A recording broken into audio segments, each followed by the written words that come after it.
Kohli salt ঝড়ে ইডেনে উড়ে গেল কলকাতা। প্রথম ম্যাচেই হার শাহরুখ খানের দলের। শনিবারের ইডেনে ঝড় এলো বটে, তবে তা কালবৈশাখী নয়, কোহলি সল্ট ঝড়। সেই ঝড়ে প্রথম ম্যাচেই উড়ে গেল আজিঙ্কা রাহানের কলকাতা। বিরাট কোহলি এবং ফিল সল্ট মিলে যে ইনিংসটা খেললেন প্রায় ৪৫ মিনিট ধরে, সেটাই দীর্ঘদিন পরে কলকাতার বিরুদ্ধে জেতালো বেঙ্গালুরুকে। ৭ উইকেটে জিতল বেঙ্গালুরু, তাও আবার ২২ বল বাকি থাকতে। শুধু হার নয়, রান রেটেও অনেকটা পিছিয়ে গেল কেকেআর।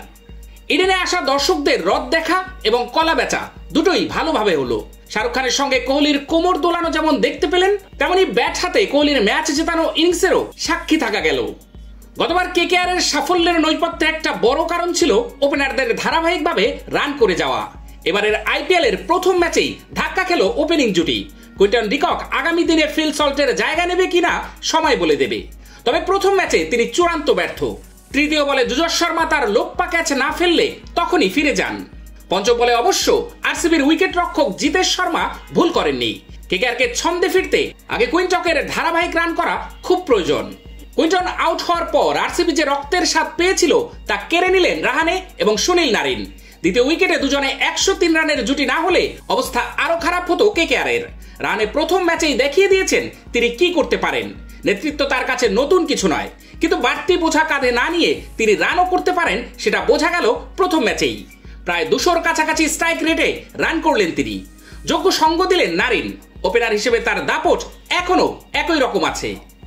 রানে নারিন যে ভিত গড়ে দিয়েছিলেন, তাতে অনায়াসে কেকেআরের রান ২০০ পেরিয়ে যাওয়ার কথা ছিল। সেই কাজ করতেই পারলেন না ব্যাটারেরা। পরপর উইকেট পড়তে থাকায় রানের গতি কমে যায়। শেষ ২ ওভারে কেকেআর তুলল মাত্র ৬ রান। ইডেনে ৬৬,০০০ দর্শক যে জিনিসটা চাইছিলেন ঠিক সেটাই হলো। ম্যাচ শুরুর আগে কোহলির সঙ্গে শাহরুখের নাচও দেখা গেল। ব্যাচাতে কোহলির তাণ্ডবও প্রত্যক্ষ করার সুযোগ হলো। কার বুদ্ধিতে, কোন যুক্তিতে সল্টকে ছাড়া হলো, তার উত্তর পেতে মাথা চুলকোতে পারেন বেঙ্কি মাইসোরেরা। আইপিএল এর নিলাম কোনো যুক্তি মানে না ঠিকই, তবে যিনি ব্যাট হাতে গত মৌসুমে কেকেআরকে এত কিছু দিয়েছেন, তাকে ছাড়ার সাহস দেখানো হয় কোন যুক্তিতে? ভুল করলে প্রায়শ্চিত্ত ভুগতেই হবে।